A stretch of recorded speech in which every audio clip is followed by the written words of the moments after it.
The wind has no memory.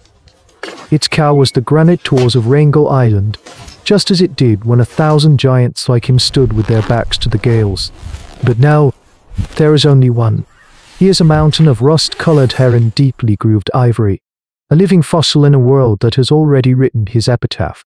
4,000 years ago, during the mild breath of the Holocene, while men in warmer lands raised cities of stone and write the first laws, this mammoth, the last of his kind, endures.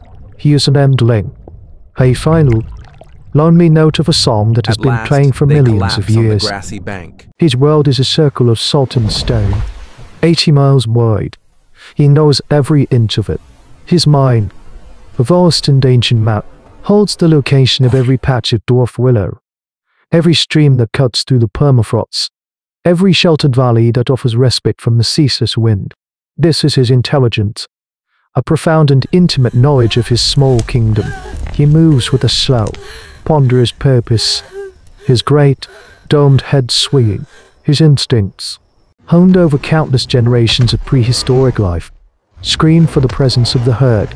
He feels the phantom weight of his mother's flank against his, smells the scent of his kin on a wind that carries only the cold brine of the Arctic Sea. He rumbles, a low, querying sound that rolls across the tundra and is answered only by the cry of a skua. The silence that follows is his constant companion, the brutal reality of his existence. This is the core of his tragedy, an emotional turning point that happens every moment of every day. He is a social creature, a single neuron severed from a brain that once spanned continents. He is driven by the urges of a ghost herd. He migrates from the southern coast to the northern hills not because he needs to, but because it is what his kind has always done. He follows paths worn into the rock by the feet of his human ancestors' contemporaries, a pilgrimage to a past he can feel but cannot see. When he sleeps, he does so in a hollow that could shelter a dozen of his kind, the empty space around him a physical lake. He is smaller than the great mammoths of the Pleistocene that haunt his genetic memory.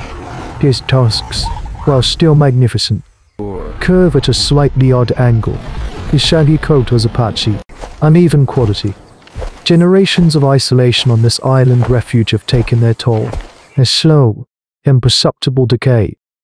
He is the result of a dwindling, a final, frayed thread in a magnificent tapestry, but he does not know this. He knows only the sun, the wind, the gnawing emptiness in his gut, and the vast, profound, and crushing silence of a world that has forgotten him. He lowers his head, his tusks scraping the thin soil, and pulls up a mouthful of sedges. He eats, he endures, he waits for an answer to a call he will make until his last breath. The sun, a pale, anemic disk, sinks lower on the horizon each day. The brave, frantic Arctic summer is over. Winter is coming. Not as an event, but as a slow, inexorable closing of a fist. The mammoth's ancient instinct, his biological foresight, drive him to prepare.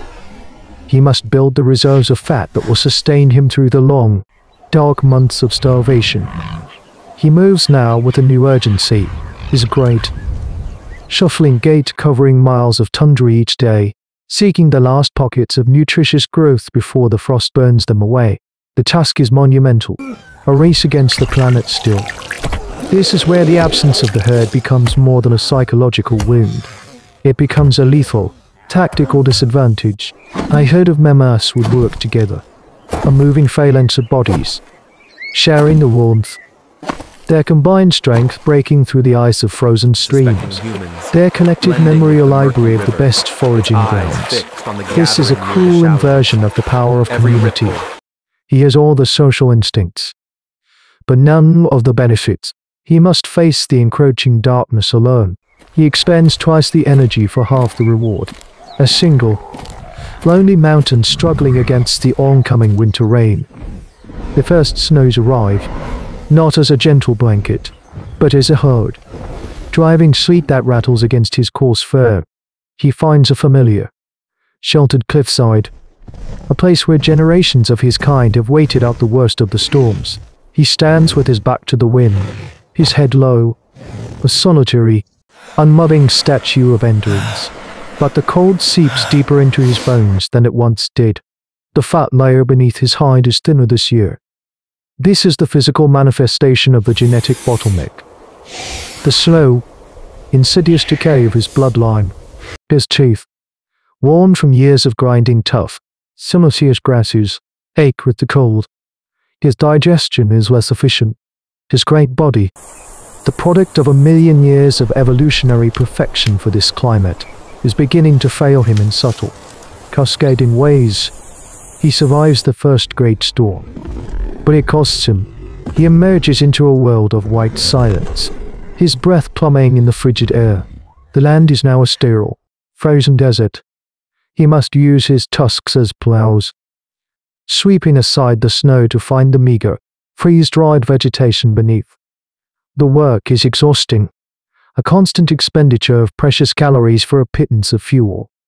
The silence is now absolute, the world muffled by snow. He will occasionally stop his work, lift his great head, and listen. He is listening for a sound that has not been heard on this island for 50 years.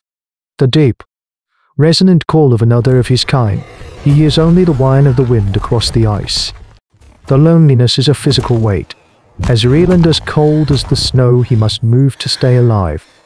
It is a fundamental truth of life, from the smallest insect to the greatest of the prehistoric animals, that to be alone is to be in peril. The darkness is a solid thing. For months, the sun is just a rumor, a faint lightening of the horizon that does not deserve the name of day. The mammoth's life has been reduced to a simple, brutal loop. A slow, shuffling search for food, a few hours of fitful, stunning sleep, and the constant, draining battle against the cold. His body is a dwindling resource, a storehouse of summer sun being slowly consumed by the endless night. His shaggy coat is now matted with ice. The sharp ridges of his spine are beginning to show through his thinning hide. He is a living monument to the process of extinction, a slow, quiet shading in a world of white. As the first true light returns to the world, a fragile, watery dawn that lasts for a few hours. Something stirs in him. It is not a conscious thought, but a deep, geological time instinct, an ancestral memory of a great journey. The herds would always move to the coast in the spring, to the calving grounds. It is an urge he does not understand, but cannot resist. He turns his back on the inland valleys that have been his prison all winter and begins the long, final walk towards the sea. This is not a choice. It is a biological command. The last chapter of a book he cannot read, written in his very bones. The journey is an agony.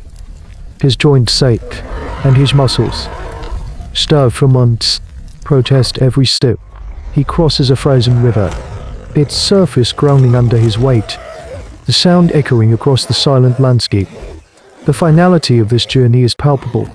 There is no one to pass his knowledge to, no young to protect, no rival to challenge. This is the ultimate inversion of altruism, a life's worth of experience and instinct that will simply vanish. A library burning down with no one to read the books.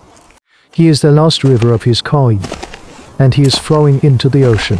The quiet dignity of his final pilgrimage is a powerful, unobstructed emotional turning point for the entire planet. An entire evolutionary lineage is making its last walk. He reaches the coast. The sea ice is beginning to break up. The sound of grinding, cracking ice, a final, chaotic chorus.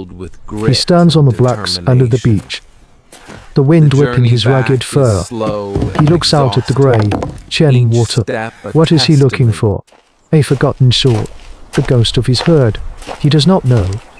He knows only that he has arrived at the place he was supposed to be. He is too weak to forage, too tired to move. He stands for a long time, a lonely, dark shape against the immense, indifferent landscape of ancient earth.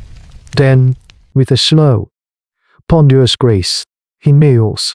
He lays his great, heavy head on the cold, wet sound, the sound of the ocean, of final lullaby. He closes his eyes. The wind takes his last, warm breath and carries it out to sea, where it vanishes without an echo. The silence that follows is absolute.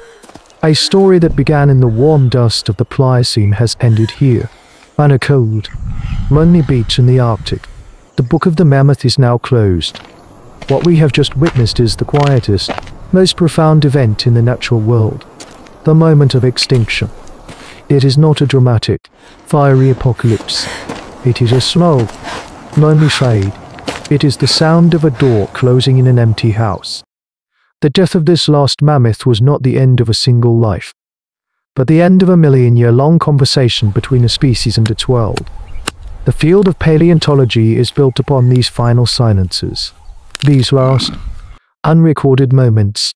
The mammoth did not know he was the last, and in a way, that is the most heartbreaking truth of all. He was simply an animal, living his life, driven by the same instincts for food, warmth, and companionship that drive us all. His tragedy is a stark reminder that extinction is not an abstract concept. It is the accumulation of individual, lonely deaths. It is the process by which a vibrant, world-shaping presence becomes nothing more than a memory locked in stone and ice. We are now the keepers of these stories, the chroniclers of the great vanishing, as we stand in our own crowded, noisy Holocene. Are we listening for the silence of the next species to fade, or are we too busy talking to notice? The story of life is a library of goodbyes, and the ghosts are always watching,